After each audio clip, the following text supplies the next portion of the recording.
Most people have seen the movie Gladiator. In this movie, there is a very famous warrior that's forced to be a slave and later on turns into a gladiator. And in this movie, you see the terrible life of a Roman slave, but if you want to compare his life to an actual Roman slave, that's where you are wrong, because an actual slave had a much worse life. We want to go to ancient Rome and see how a slave lived back then. The slaves we hear about today are usually African slaves in America that worked in the 18th century in cotton fields, and their job was specific about one thing, like you are supposed to pick cotton, pick sugar canes and other things. But in ancient Rome, you didn't have a specific job. As a slave, you were told what to do that day, and it could be different from the other days. It could be from cleaning, carrying heavy stuff, mining, or any other brutal job. They wouldn't stay in one section either. They could be sent everywhere else in the empire, and that's not with a bus where you can just get a ticket and go. They would get something ready that was extremely heavy for you to take from point A to point B, and tell the slaves to carry it all the way there so you don't go empty-handed. So who were these slaves? They weren't a specific group of people, they were just people in the lower class from all over the empire. There was always a chance for a normal person or a citizen of the Roman Empire to turn into a slave. Maybe you got into a fight with someone you didn't have to, someone much more powerful than you, and then they enslave you. There was always a chance for a slave to be prisoners of war from other parts of the empire, because some parts would revolt against the capital and try to overthrow it, and then they would get enslaved. If someone couldn't pay their debt, there is a chance they could get enslaved by the person they owed money to, and depending on how much they owed the person, they were supposed to be slaving around for them. Like when a Roman wanted to buy a piece of land and they didn't have money, they could go speak with the owner and be enslaved by the landowner, and they could make a deal on how long you need to be his slave to get this section of the land. Maybe they would say 3 years or more or less, we don't know, but that's how it worked.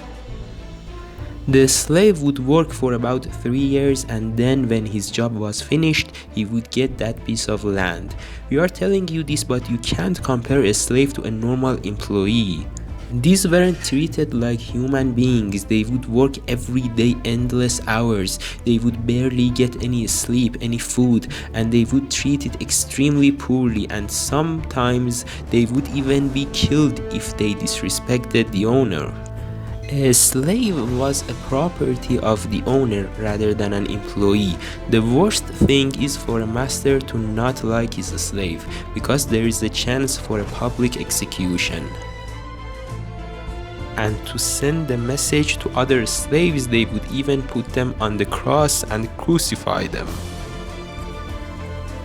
But what would the slaves eat anyways? They would eat two things. They would get grains so they can make their own breads and eat it, and for drink they would get wine, because wine was cheaper than fresh water.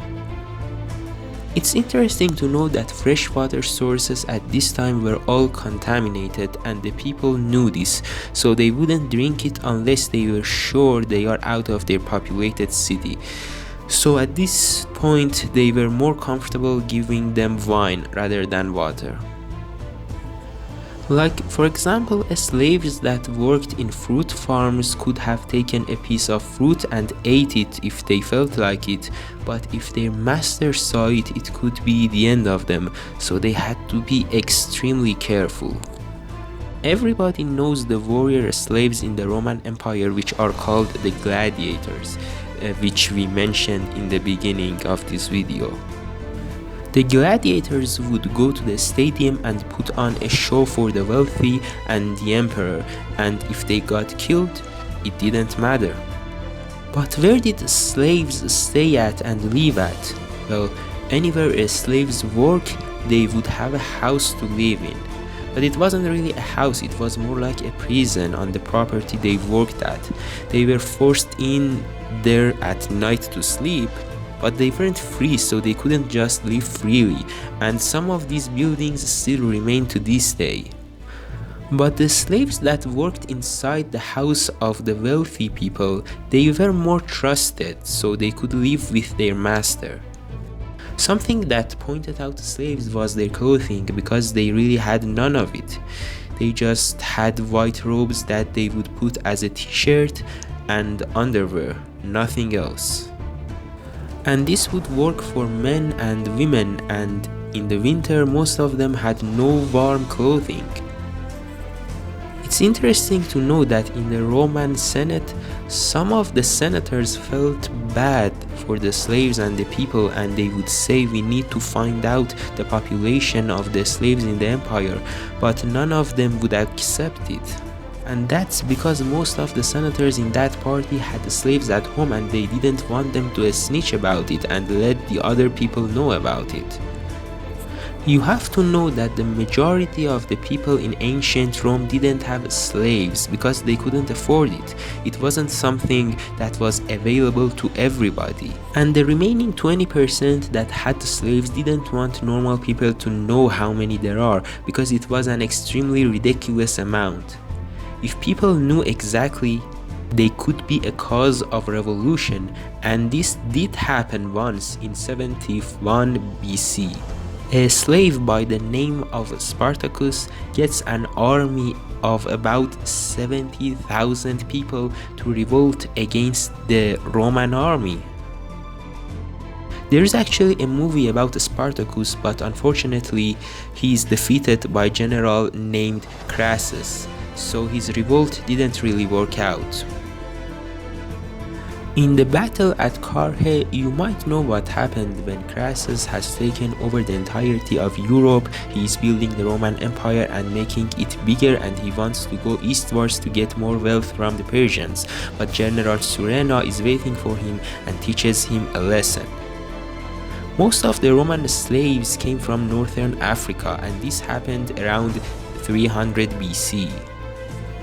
When the Romans defeated the Carthaginians after the Punic Wars, the Carthaginians were the powerhouse in northern Africa, and their biggest rival was the Roman Empire, and they had plenty of wars, so they had a special hate for this part of the world. But alongside all the slaves, most of them were men, and they didn't prefer women's slaves. The women's slaves were used for lighter works, and they were mostly looking for younger men as slaves. Men that could work long hours without giving up, but good-looking women were used in a harem type thing or brothels, and they would sell them for money. These are the Romans that are fighting wars with the Persians on the east, and that's the Parthians or the Sanaanians. But the interesting thing is, the empires around them, especially the Persians, didn't have slaves to the extent of the Roman Empire. The Persians would usually enslave the prisoners of war, but some Persian kings had special rules that they would enslave non-Zoroastrians. But the interesting part is some of the Persian kings would be okay if you convert to Zoroastrians, and they would free you rather than enslave you. Philosophers would always complain about the slavery happening in the Roman Empire, but complaining about this could mean their life, because the higher-ups and the emperors weren't a fan of them talking about this. They didn't want the slaves to be free-thinking individuals. They were always afraid of having an educated, tough population. Even though the Roman Empire fell, but slavery never ended. It's actually still happening to this day. Like, there are some employees that get a little bit of money, but their condition and the amount of money they are getting is no different than a Roman slave 2000 years ago. Or you could compare it to sulfur mines in Indonesia, another type of modern slavery. And there are many more examples of modern slavery all around the world. Thank you for watching. Don't forget to like and subscribe.